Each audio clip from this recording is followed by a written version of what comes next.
Hi everybody! Welcome back to Fun Facts with Faith. Today we continue our series on the 1904 World's Fair. And specifically today we're going to be talking about the 1904 Summer Olympics, officially the Games of the Third Olympiad. These were held in St. Louis from August 29th to September 3rd, 1904, at sort of mostly on the World's Fair campus.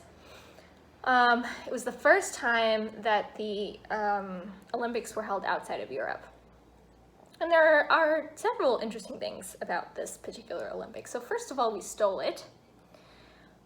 Chicago actually won the bid to host the 1904 Olympics, but the exhibition organizers in St. Louis threw a fit about having to compete with another international event, so they started planning their own sports programming. With the intention, which they communicated to Chicago, that they wanted to eclipse the Olympics. It was sort of a like, we're gonna make you wish you never won. And so eventually Pierre de Coubertin, who is, I have no idea if I pronounced that right. We're just gonna pretend I did. Anyway, the founder of the modern Olympic Games, he stepped in and just awarded the games to St. Louis. By the way, this is not a good parenting technique. If you give in to the temper tantrum, it just reinforces the behavior.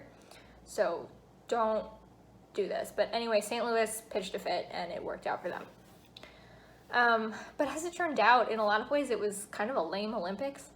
Tensions from the Russo-Japanese War that was going on, and also like just the frank difficulty of traveling to St. Louis in 1904 meant that very few top-ranked athletes from around the world took part. So only 62 of the 650-odd people who participated were from outside of North America.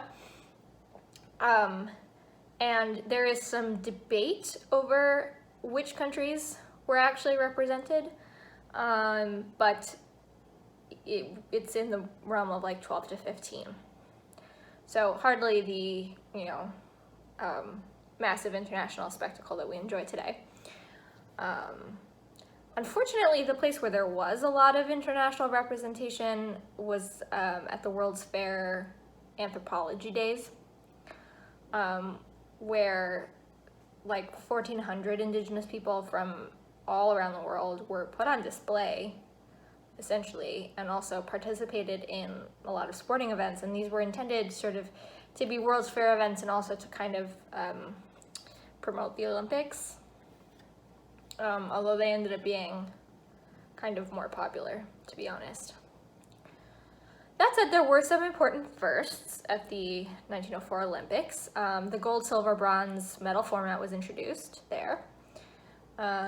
Several sports made their debuts: boxing, dumbbells, freestyle wrestling, and the decathlon. And then also baseball, basketball, hurling, American football, and Gaelic football were all presented as demonstration sports, so like unofficial competitions where the medals didn't count. So if you are from St. Louis, you are thinking, this sounds great, where the heck did they do it? So 3 of the 5 sporting venues were actually at the World's Fair site. So 2 of them still exist today. Those would be Francis Olympic Field and Francis Gymnasium, which are now both part of the Worcester campus.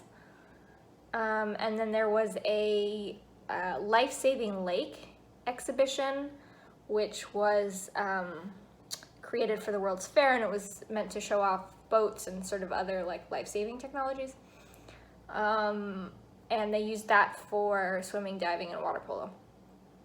As an aside, during the water polo match, a bunch of cattle from the livestock exhibit got into the lake, and within a year, 4 of the athletes have died of typhus.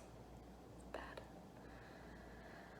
The other 2 venues were Creve Coeur Lake, which was used for rowing, and Glen Echo Country Club, which was the first golf course west of the Mississippi River, and that had opened in 1901. It's hardly worth talking about the results because the representation was so uneven that obviously the U.S. won like the vast majority of the medals, although There was an interesting little factoid in that one of the US winners, I want to say he was a cyclist of some kind, was actually still an Italian citizen in 1904, and so that's sort of a questionable medal. But anyway, the US ran away with the medal competition, and there were some very cool moments. Gymnast George Iser won 6 medals. 3 of them were gold medals, with 1 wooden leg, which is very cool. I would say the most memorable part of the actual events of the Olympics, though, was the 1904 marathon, which was such a disaster that it actually almost got the event abolished for good. And it is such a, mind-boggling story that it deserves its own video. So it's going to get one, and you can keep your eye out for that coming soon. And after that, I will see you one more time for one more 1904 World's Fair video. And in the meantime, I will have more fun facts for you every day. Bye.